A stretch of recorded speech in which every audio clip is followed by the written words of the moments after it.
Hola de nuevo. Vamos a comenzar en este vídeo a estudiar los principales fundamentos de diseño gráfico aplicados a presentaciones. Obviamente no esperaremos en la duración de este vídeo corto aprender todo lo necesario para hacer unas diapositivas perfectas. No es el propósito de este curso, ni podría serlo, en muy pocos minutos tratar de abordar una carrera tan compleja como la del diseñador gráfico. Sin embargo, sí que podemos estudiar una serie de reglas que, aplicándolos de una forma consciente, consigamos que nuestras diapositivas ganen en interés visual. Estas reglas obedecen a las siglas CRAP. Estas reglas en realidad no son una caca, ni mucho menos, por el término en inglés CRAP, pero sí nos facilitan el recordar cuáles son. CRAP de contraste, repetición, alineación y proximidad. Aplicando estos 4 superhéroes en el diseño de nuestras diapositivas, conseguiremos un aspecto mucho más profesional, mucho más claro y que funcionará mucho mejor. Vamos a comenzar por la última, por la ley de la proximidad o por la regla de proximidad. Esta regla dice que elementos que estén relacionados deben de aparecer próximos en el diseño, o al menos tan próximos o más próximos que otros elementos que no estén directamente relacionados. Por ejemplo, vamos a ver un caso real de una diapositiva, esta de aquí, que muestra una serie de datos estadísticos. Es muy habitual que utilicemos el interlineado por defecto de la fuente que estamos usando en el título, pero vemos que la distancia entre las dos líneas que están directamente relacionadas es muy grande. Si las dos líneas del título están relacionadas, ¿por qué no disminuir el espacio entre ellas?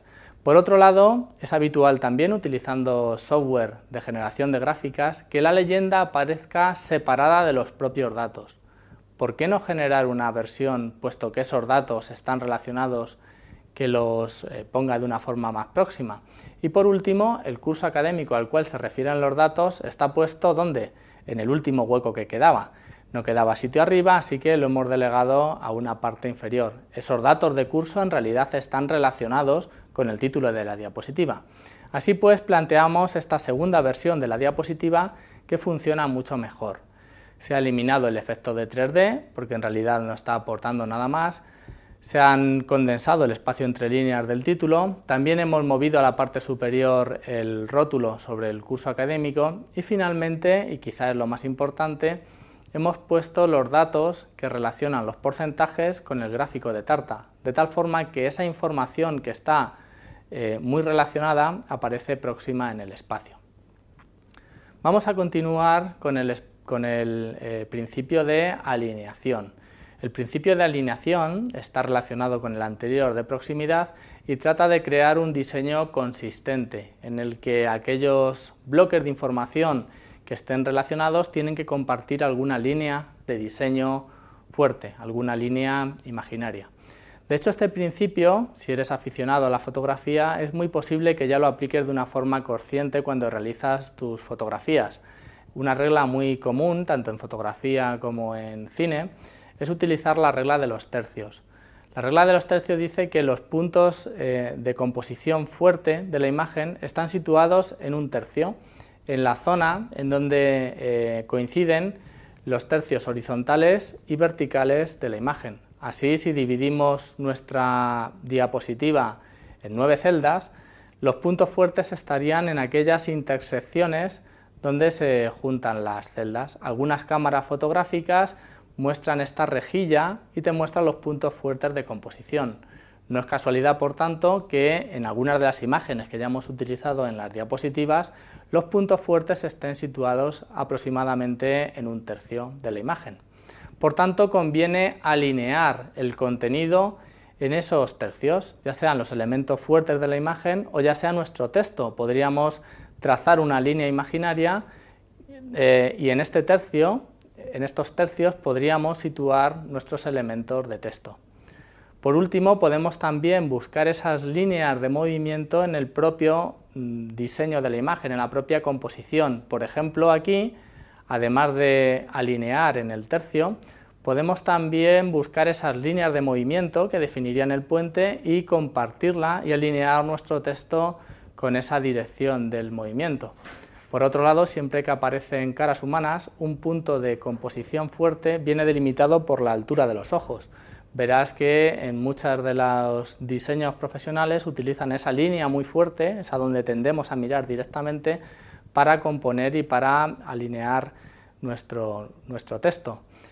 Otras líneas que podemos buscar y componer, como se puede ver en esta diapositiva, vienen marcadas por el propio ritmo, por la propia dinámica de la imagen. Hemos visto el principio de proximidad, el de alineación, vamos a ver ahora el de repetición. El principio de repetición tiene que ver con tratar de dar homogeneidad a nuestra diapositiva. ¿Qué elementos se pueden repetir? Pues prácticamente todos. Una buena práctica, que veremos más adelante, es no utilizar demasiadas fuentes tipográficas, sino repetir el uso de la misma fuente tipográfica a lo largo de las diapositivas.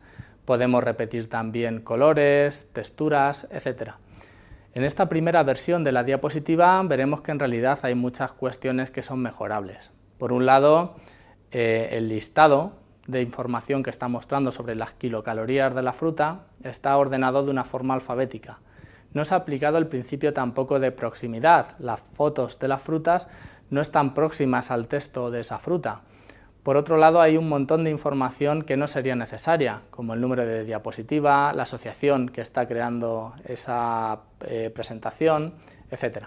Vamos a ver una segunda versión de esta diapositiva con muchos de estos errores arreglados. En esta nueva versión hemos tratado de repetir, por ejemplo, la tipografía. Además hemos repetido los colores, el título repite algunos de los colores principales de los frutos rojos, en este caso, y hemos aplicado principio de proximidad, de tal forma que las kilocalorías aparecen también relacionadas con los frutos.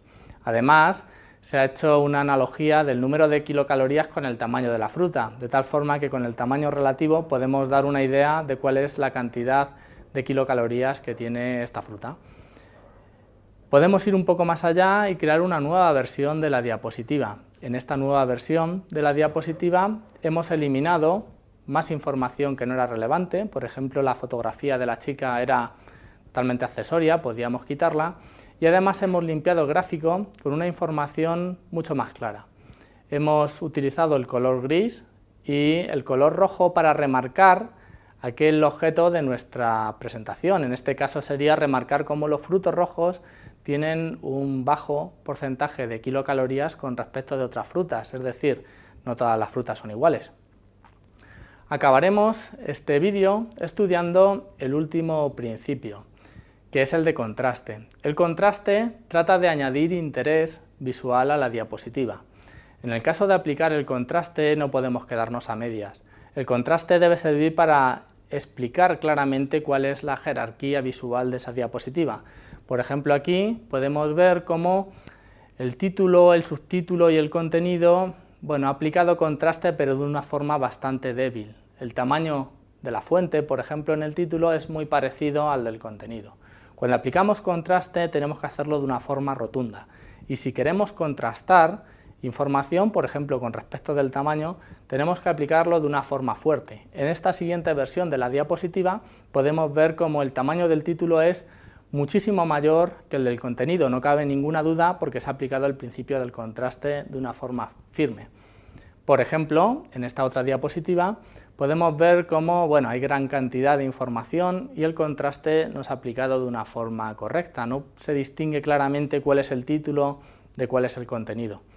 Veamos en esta segunda versión cómo hemos hecho hincapié en aquellos datos que consideramos mucho más importantes. Además, el tamaño de la tipografía en el título es realmente mucho mayor que en la del contenido y hemos limpiado información que no consideramos especialmente relevante y nos hemos quedado solo con un par de cifras que queríamos destacar. En los siguientes vídeos haremos mucho más hincapié y además veremos algunos ejemplos reales de cómo se han aplicado estos principios para mejorar algunas presentaciones. Hasta entonces.